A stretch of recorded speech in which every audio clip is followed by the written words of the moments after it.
Modal cuma 5 kilo. 5 kilo tapi waktu itu saya beli 10.000. Jadi 50.000. Ternyata dalam waktu sebulan, subhanallah, saya dapat luar biasa. Ya sampai waktu itu, waktu bulan pertama ya, waktu saya begitu sudah penuh semua, berarti kan saya butuh waktu ini sekitar 20 hari, saya launching.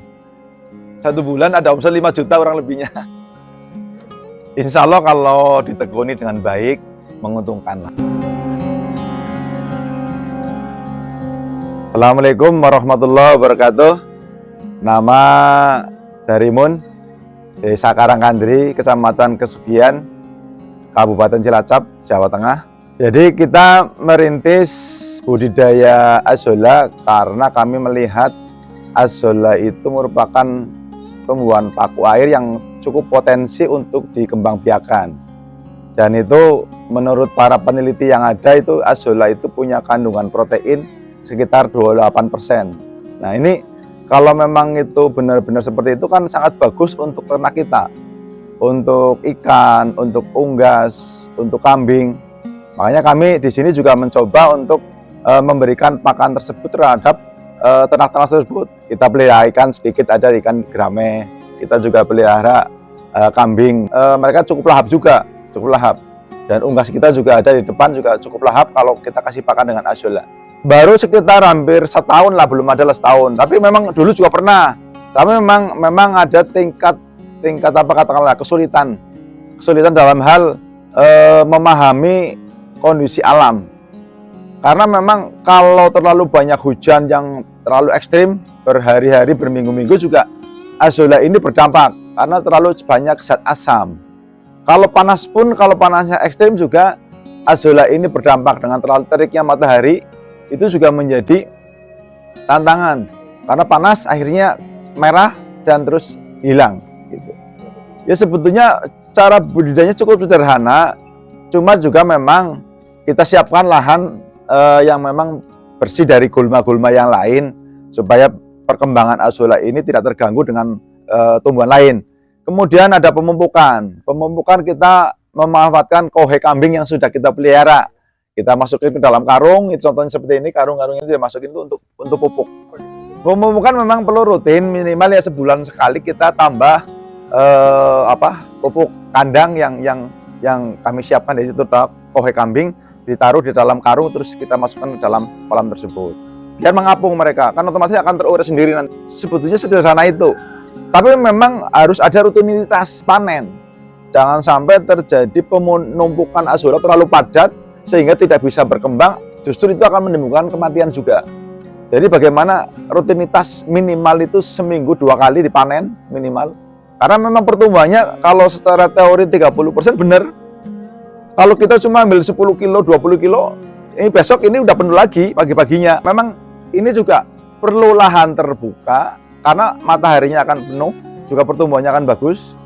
Tapi juga nanti tantangannya juga pada saat panas ekstrim tadi. Tapi kan tidak setiap waktu lah ya. Tidak setiap waktu akan panas terus kan. Nah ini perlu ditanya, terutama kepadatannya. Kepadatannya yang benar-benar harus dijaga.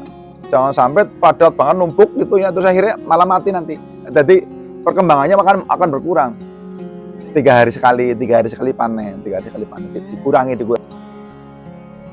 Sebetulnya teorinya 1 kali bibit asal iklim cuacanya stabil. Ya saya pernah untuk pertama kita beli bibit itu 5 kilo. 5 kilo kita taruh kolam dengan ukuran 4x10. Dalam waktu 10 hari 4x10 itu penuh. Jadi kalau itu hitungannya per meter persegi sekitar 1 kilo kurang lebihnya lah. Jadi kalau 4x10 40 meter persegi dengan bibit 5 kilo 10 hari sudah 8 kali lipat kan. Ya gitu kira-kira seperti itu kira-kira. Yang penting nutrisinya. Tumbuhan ini butuh nutrisinya gampang, kohe kambing aja. Atau limbah rumah tangga yang sayuran apa itu juga bisa taruh situ. Terus itu air cucian beras. Taruh aja kalau teman-teman kan kalau kolam kayak gini kan sulit. Maka rata-rata mereka bikin pakai terpal, pakai tenda. Nah itu yang perlu dijaga itu. Kedalaman airnya, terus nutrisinya. Ya kolam ini 15 kali 15 2, terus yang 15 kali 20 1. Terus itu ada 8 kali 21, ada ukuran 5 kali 10 1, 4, ya itu ada 4 kolam, 5 kolam. Ya kalau semuanya itu sama, kan tadi saya pokoknya per meter persegi itu 1 kilo. Itu seminggu bisa dipanen 2 kali.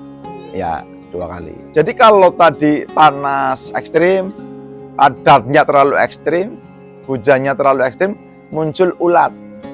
Ada ulat. Tapi kalau intinya kepadatannya dijaga, ulatnya bisa terkendalikan. Ya panennya, terutama panennya pokoknya, penjarangan ini dijarang, seperti kelihatan ada rongga-rongga. Besok pagi udah penuh lagi, udah rapat lagi gitu. Apalagi kalau dibantu dengan hujan, kan ada penyebaran kalau hujan. Ya, penyebaran. Ini sudah diambil berapa ini? Sekitar 3 karung lah ya. 3 karung berarti sekitar 75 kilo. Insya Allah pagi-pagi kalau ada hujan ini udah rata lagi, rata hijau lagi permukaannya. Insya Allah kalau ditekuni dengan baik, menguntungkanlah. Sebetulnya teman-teman peternak sudah mulai tahu ya bahwa memang unggas, ikan, otomatis kambing juga itu kan butuh hijauan. Hijauan yang punya kandungan protein tinggi, saya kira itu ajola. Gampang budidayanya, gampang. Ini juga kami infokan kepada teman-teman, kalau kreativitas dalam memberikan pakan dengan jangan pakan tokoan terus nanti kan malah merugikan. Tapi kalau kita kreatif tadi itu, tapi memang harus rajin merawat azolla itu. Inilah terobosan bagaimana untuk menekan biaya pakan supaya lebih murah, efisien dan praktis. Ya makanya edukasi informasi terhadap teman-teman peternak itu untuk berkreativitas membuat pakan alternatif adalah terobosan yang paling sekarang mungkin itu azolla dan paling gampang. Ya berkembangkan azolla. Ya artinya prospek ke depan kalau teman-teman kreativitas itu peternak sekarang lagi muncul dengan fenomena endog jumbo ya. Itu bagus banget itu. Ya otomatis dicampur dengan panganan rutinitas mereka. Kalau biasa dengan dedak ya campur dengan dedak. Ya hanya dedaknya sekitar hanya 30% cukup. 30% dedak cukup. Ya 30%-nya pokoknya kalau 10 kilo dikasih 3 kilo lah. Campur, diulet gitu kan. Ya intinya prinsip yang pertama bagaimana kita berkreativitas lah ya. Berkreativitas dengan kondisi alam yang ada di sekitar kita. Indonesia terkenal negara tropis.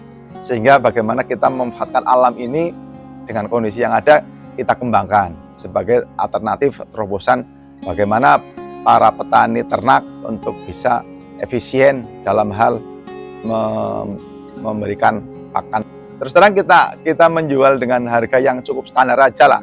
Saya samakan dengan harga dedek.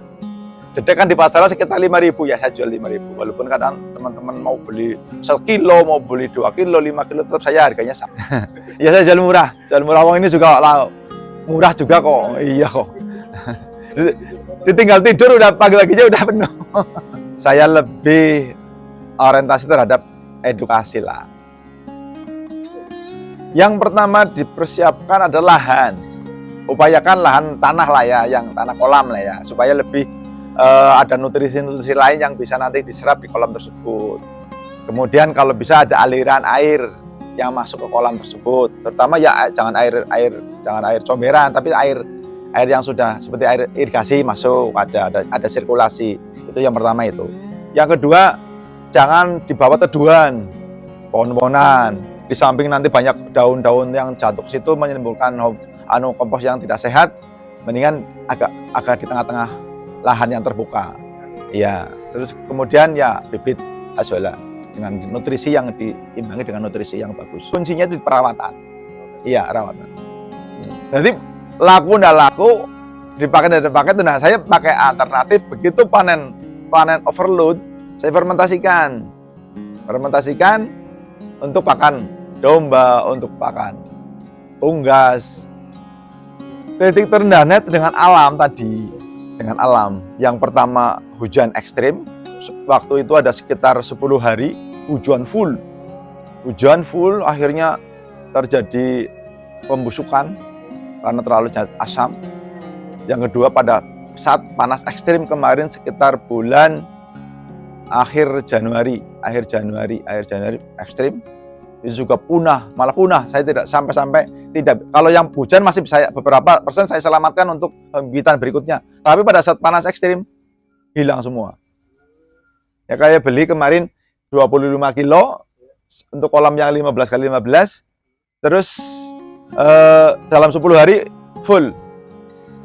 Ya saya berharap para pemirsa, para petani ternak terutama unggas, ikan, terus kambing bisa membuat semacam terobosan bagaimana kita membuat pakan alternatif yang hemat, yang ramah lingkungan dan ada di sekitar kita. Indonesia sebagai negara tropis, petani harus tangguh.